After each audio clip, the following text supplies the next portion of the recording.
जब during transfer of charge, मैं एक तुमको एग्जांपल देता हूं, ध्यान सुनना। जैसे कोई बॉडी है, ओके गाइस, तो एक बॉडी है, एक बॉडी है, ओके, सुन रहे हो, सुन रहे हो तुम लोग?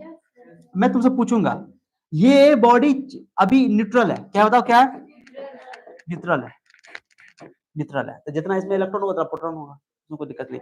अब मैं क्या कर रहा हूं, इस बॉडी से 5 इलेक्ट्रॉन निकाल करके इस बॉडी के अंदर डाल दे रहा हूं, इस बॉडी के अंदर ट्रांसफर कर, 5 इलेक्ट्रॉन निकाल दे रहा हूं, 5 इलेक्ट्रॉन निकाल दे रहा हूं, 5 इलेक्ट्रॉन निकाल दिया, माइनस कर दिया इस बॉडी से, तो इस पे +5 चार्ज आ जाएगा, +5 इलेक्ट्रॉन का चार्ज आ जाएगा, +5, इस पे -5 चार्ज आ जाएगा।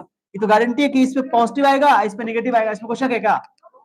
Deficiency of electron positive charge, excess of electron negative charge. क्या समझे कि नहीं? अब तुमसे मैं क्वेश्चन पूछूंगा, बताओ पहले इस बॉडी का चार्ज करने से पहले इस बॉडी का मास जितना रहा होगा, चार्ज करने के बाद उतना ही मास रहेगा कि चेंज हो जाएगा? चार्ज के बारे में नहीं पूछ रहा हूं, मास के बारे में पूछ रहा हूं। चार्ज तो हो ही गया, बॉडी 5 इलेक्ट्रॉन निकाल दिया, तो इसमें पॉजिटिव आ गया, इसमें नेगेटिव आ गया, इसमें इलेक्ट्रॉन, मास नेगेटिव चार्ज होगा तो मास बढ़ जाएगा, क्यों? नेगेटिव वालों के इलेक्ट्रॉन आया है, इलेक्ट्रॉन का मास होता है 9.1 × 10⁻31 kg, कुछ ना कुछ मास तो है। वो अलग बात है कि नेग्लिजिबल मास है, बहुत कम मास है, वो इतना माइक्रोस्कोपिक लेवल पे कि उसको नहीं छोड़ सकते हैं, माने कि नेग्लिजिबल मानते, लेकिन कुछ तो घटेगा ना। तो याद ना, नेगेटिवली चार्ज बॉडी का मास बढ़ जाता है क्योंकि उसमें इलेक्ट्रॉन आया था। अब पॉजिटिवली चार्ज बॉडी का मास बढ़ जाता है, घट जाता है क्योंकि इसमें से मास निकल जाएगा, इलेक्ट्रॉन निकल गया इसलिए।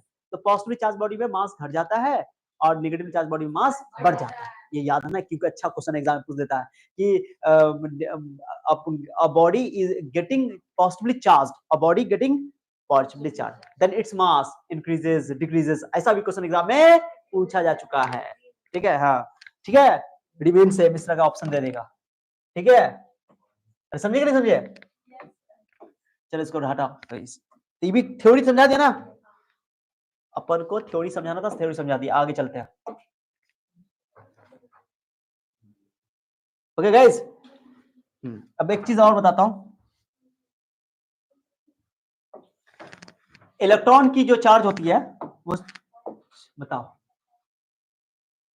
चार्ज ऑन इलेक्ट्रॉन पता है ना आपको, चार्ज ऑन इलेक्ट्रॉन, इलेक्ट्रॉन और प्रोटॉन, और प्रोटॉन कितनी होती है, वैल्यू याद है? 1.6 × 10⁻⁻19 कूलम। हाँ, इलेक्ट्रॉन पे नेगेटिव चार्ज, प्रोटॉन पे पॉजिटिव चार्ज। ये चार्ज की जो यूनिट है वो याद है, सबसे छोटी यूनिट है, माने इससे छोटा चार्ज दुनिया में पॉसिबल नहीं है। ओके, अपने फिजिक्स में खास तौर से ये जो पढ़ रहे हैं हम लोग, जो इलेक्ट्रोमैग्नेटिज्म पढ़ रहे हैं हम लोग, इसमें इससे छोटी चार्ज पॉसिबल नहीं है। ओके, कब बोलोगे इससे छोटी चार्ज पॉसिबल? माने कोई लिख के तुमको ऐसे दे दे, ऐसे तुमको दे दे, ऐसे 1.6 10⁻⁻20 कूलम ऐसे लिख के दे दे, तो उसको 2 पर नहीं मारना, उसको बोलना कि ये चार्ज पॉसिबल नहीं है, ठीक है, क्योंकि इससे छोटा हो गया, -19 है, ये -20 है। हाँ, ये पॉसिबल हो सकता है, 1.6 × 10⁻⁻20 -18, ये पॉसिबल है, +18 पॉसिबल है, +20 पॉसिबल है, बट इससे छोटा चार्ज, ये वाला चार्ज पॉसिबल नहीं है। बोले किसी बॉडी में इतना चार्ज है, क्या ये पॉसिबल है? तो नो नो, क्योंकि इससे छोटा चार्ज पॉसिबल तो है ही नहीं।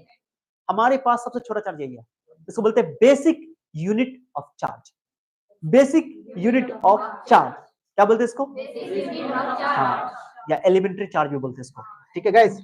हाँ, याद ना कि इससे छोटी चार्ज पॉसिबल नहीं, इसको बोलते हैं basic unit of charge, basic unit, okay, of charge, या इसी को बोलते हैं elementary charge. Yes, elementary charge, इसलिए इसको ई से लिखा जाता है। तो एक इलेक्ट्रॉन का चार्ज और एक प्रोटॉन का चार्ज, ओके, वो यही होता है। ओके गाइस, इसको हम लोग 1e लिखते हैं, 1e बराबर 1.6 × 10⁻⁻19 कूलम। हाँ, दोनों का नेचर अलग अलग होता है, चार्ज की नेचर अलग अलग होती है, ये याद रखना। ये ई किस लिए लिखा गया है, इलेक्ट्रॉन के लिए, प्रोटॉन के लिए? ना, ई मतलब एलिमेंट्री चार्ज।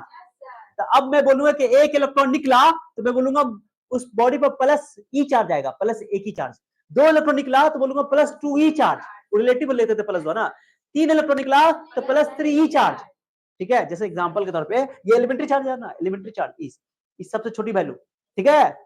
हाँ, सुनो बेटा, एग्जांपल सोडियम के बारे में चलो केमिस्ट्री पढ़ाते हैं, केमिस्ट्री तो तुम लोग पढ़े होगे, 11 होता है कि नहीं होता है, तो पढ़े होगे 2 8 1 क्या कहलाता है, इलेक्ट्रॉनिक कन्फर्मेशन पढ़े होगे। Sodium has tendency to lose electron, तो सोडियम एक इलेक्ट्रॉन लूज कर देगा, तो प्लस एक आता कि ना आता है, ये प्लस रिलेटिव चार्ज है, बट रियल में ये प्लस ई प्लस 1 नहीं है, प्लस ई है, क्योंकि एक इलेक्ट्रॉन की लूज किया ना, तो एक इलेक्ट्रॉन लूज करने की वजह से इसका 2 2 8 एक इलेक्ट्रॉन, ये जो चार्ज आया प्लस 1 नहीं है, ये प्लस 1 ई है। ओके गाइस, प्लस ई चार्ज है, बस रिलेटिवली बोलते हैं प्लस 1 2, अगर मान लो जैसे मैग्नीशियम 2 इलेक्ट्रॉन देता है तो प्लस 2 ई चार्ज, अगर चार्ज पूछे कूलम में तो तुमको 2 into ई लिखना पड़ेगा, 2 ई 2 मतलब गुना करना पड़ेगा इसको, है ना। अरे भैया हो गया, तो ये 1 जो चार्ज है रिलेटिव चार्ज लिखते हैं हम लोग प्लस 1, ये वैल्यू कितना हुआ सर 1.6 into 10 का power 19 coulomb. Okay coulomb coulomb.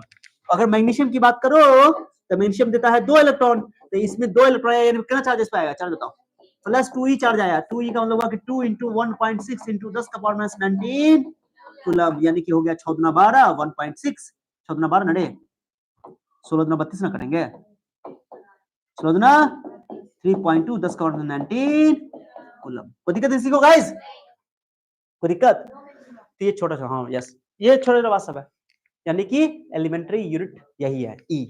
ई इलेक्ट्रॉन के लिए इस्तेमाल नहीं किया गया है, ई एलिमेंट्री के लिए सब छोटा चार्ज यही है, इससे छोटा चार्ज पॉसिबल नहीं। ओके इतना याद रखना, ठीक है।